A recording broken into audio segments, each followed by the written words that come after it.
Hi, my name is David Johnston. I'm with Legend Freeway. Past episode, I told you we talked about some vicious rumors on the internet about William Benesh's getting arrested for public nakedness and his sexual deviance. So last night, I told you I had a witness, and last night I had a clandestine meeting with that witness, and we need to share this interview. Probably one of my best ever, but we need to show this to you. Thank you. Okay, hey, welcome to Legend Freeway. This is David Johnston. I told you I'd get to the bottom of the story, and I've done it. I've got myself here a witness. He'd like to keep his identity a secret.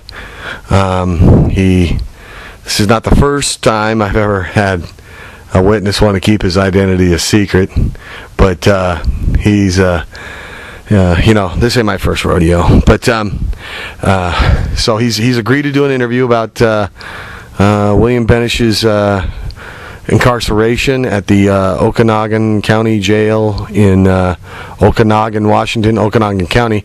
It's north central Washington, rough part of the country. And for disclosure purposes, I want to keep his identity a secret. We agreed to that. We made a deal. Am I correct, sir? Yes, we did. Okay. So I'm going to refer to him as Indian Man Number 1. Okay. Are you ready for some questions, sir? Yes, sir, I am. Okay. Do you know William Benesh? Well, yes, I do know William, but he goes by a different name. He goes by Billy. He wanted to be called Billy Benesh. Billy. That's interesting. Very interesting. Yes, I met him in the, as you say, in the Okanogan Correctional Facility in Okanogan, Washington. I live up in that general area. And I was an inmate with old Billy. Really? Okay, I got another question for you here. Yes. Why were you incarcerated? I'd like to know. Well, for our audience. Sure. I was, I was falsely accused. It was a mistake. Not by me. Aren't they all? Well, this one was a mistake that really should have been avoided. But let me go back and tell you the story.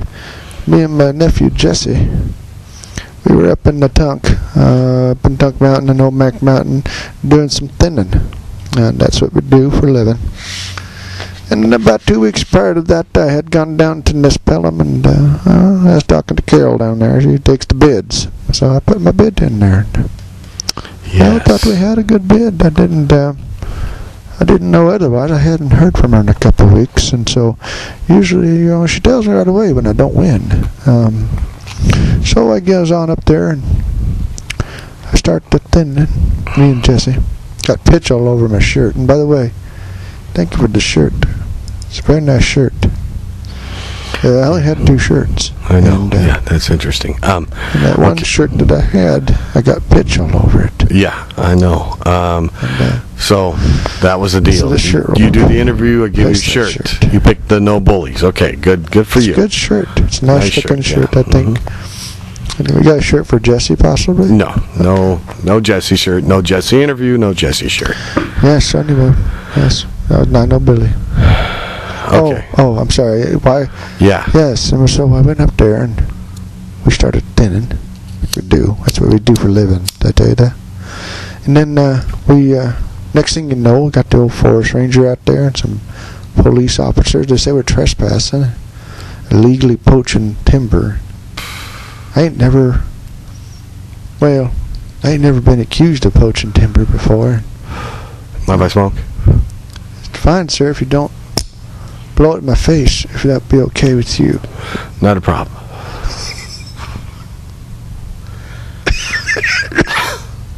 Okay, come on now. It's just a little bit of cigarette. Come on. Oh. Okay, we're good now. Come on. So anyway, I told you I wouldn't blow in your face. Come on. Okay. So, as it turns out, we lost the bid to the Matolas up there. We lost him, our bid was a little high. Just a little bit, like 50 cents an acre. So it equal to be about $200 that we overbid. Carol never told us. Carol never told us a beep. Didn't say nothing about that. And so, anyway. Well, let's get. Okay, so you were incarcerated. Yes, I was incarcerated. Mm-hmm. Okay, and while you were in jail, let's get to the story here. While you were in jail, did you meet William Benesh? As I said, yes, I did. Okay. Did William do anything odd? Well, he's a strange fellow. Do you know? I know William, or Billy, as you call him. Yeah, I know. He's quite the character, mm-hmm. and he has some little glitches about him. He likes to go around naked, and doesn't like to have clothes on. Really? And he thought that we'd understand that, and because we're Indian, and I said, "Hey, really?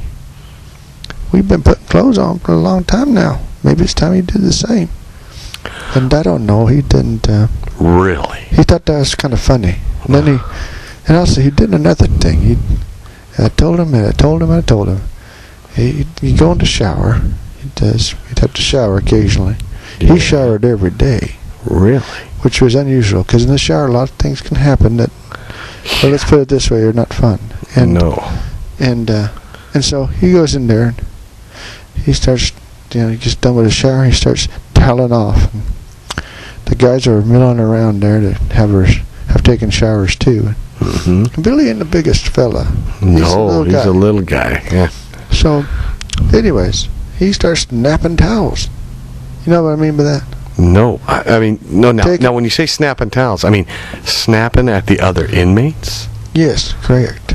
He takes a towel, winds it up. You wind it up. Yeah. And then whips it, and right on the tuchus, or the backside of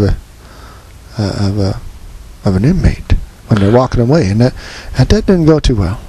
That doesn't go too well at all. And so one time I felt really sorry for him. He just crossed the line too much, and well, let's just say that they gave him a punishment that is not biblical.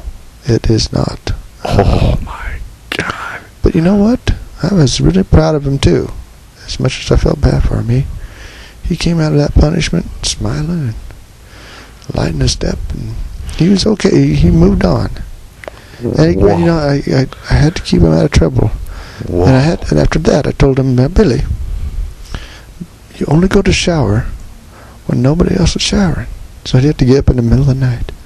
Well, that upset some inmates too, because it woke them up. Oh my goodness! So I felt bad about that too. And the next thing you know, I see him pinned in one of the bathroom stalls, and they're doing stuff with a bowl brush that you would not believe to Billy. Oh my God! But there again, he can handle his punishment. I can't. He's pretty tough. Resilient, huh? I don't know about resilient. He's just amazingly has a capacity for punishment that normal men don't. Unbelievable. So, if you had one word to characterize Billy or William Benesh, what would it be?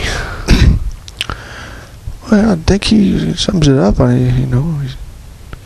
He mentioned that he's been called this word many times. It's called freak. And I didn't even talk to you about that thing on his face. And yeah, that's pretty scary. Little children, I'm sure, run from him. Yeah. And well, he says just they call me freak, and I think it applies. Oh, there's one other thing. Yeah, I'm listening. In the showers business, because he's always showering, we got the chance to see Billy naked a lot more than most inmates. Yeah. And I'll tell you, he has the strangest, oddest, most crude-looking penis I've ever seen. Oh my God! It's like somebody put it down on an anvil with a leather hammer and just went to town. Oh my God! very scary. He calls it his camel knuckle. I don't understand what that means, but Camel knuckle. Camel knuckle. Whoa. It says it's part of his freakdom. So I guess to say one word to sum up Billy Benesh, Yeah. would be freak. Wow. Well, I'll tell you, this has been one of the most enlightening interviews I've ever done with any one of my witnesses throughout the years, and I've been doing this a long time.